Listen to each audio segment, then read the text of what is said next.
പെരുന്നാളിനെടുത്ത് 1, 2 dress അവൻ ഒരു പ്രാവശ്യമൊക്കെയാണ് കേട്ടോ ഇട്ടിട്ടുള്ളൂ. അപ്പോൾ ഏതായാലും അത് തന്നെ സ്കൂൾ വർക്കും ഇട്ട് കൊടുക്കാമെന്ന് ഓർത്ത് ഞാൻ വേറെ ഒന്നും എടുക്കാനായിട്ട് നിന്നില്ല.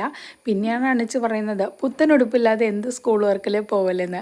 അപ്പോൾ ഏതായാലും ഇന്ന് നമ്മൾ അവന് വേണ്ടിയിട്ട് ഡ്രസ്സ് എടുക്കാൻ വേണ്ടി വന്നതാണ് കേട്ടോ. നാളെയാണ് അവന് ക്ലാസ് തുടങ്ങുന്നത്.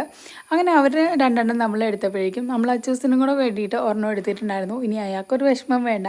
അങ്ങനെ അതൊക്കെ എടുത്തതിന് ശേഷം പിന്നെ നേരെ പോയിട്ട് പൈസയ്ക്കുള്ള ചെരുപ്പും കൂടെ വാങ്ങിയിട്ടുണ്ടായിരുന്നു കേട്ടോ. പിന്നെ അതൊക്കെ കൊണ്ടുവന്ന് ഉമ്മച്ചിനെ കാണിച്ചപ്പോഴാണ് അവനൊരു സമാധാനമായത്. അങ്ങനെ ഒരു വൈകുന്നേരമൊക്കെ ആയപ്പോഴേക്കും ഉമ്മച്ചി നല്ല ചൂട് ബോളിയൊക്കെ പൊരിച്ച് അതൊക്കെ കൂട്ടി നമ്മൾ ചായയൊക്കെ കുടിച്ചതിന് ശേഷം പിന്നെ നമ്മൾ ബുക്ക് പൊതിയാനായിട്ടിരുന്നു കേട്ടോ. പൈസയ്ക്ക് കുറച്ച് നാൾ മുന്നേ ഞാൻ വാങ്ങിച്ചു വെച്ചിരുന്നതാണ് കേട്ടോ ബുക്സ് എല്ലാം. പക്ഷേ പൊതിഞ്ഞിട്ടുണ്ടായിരുന്നില്ല.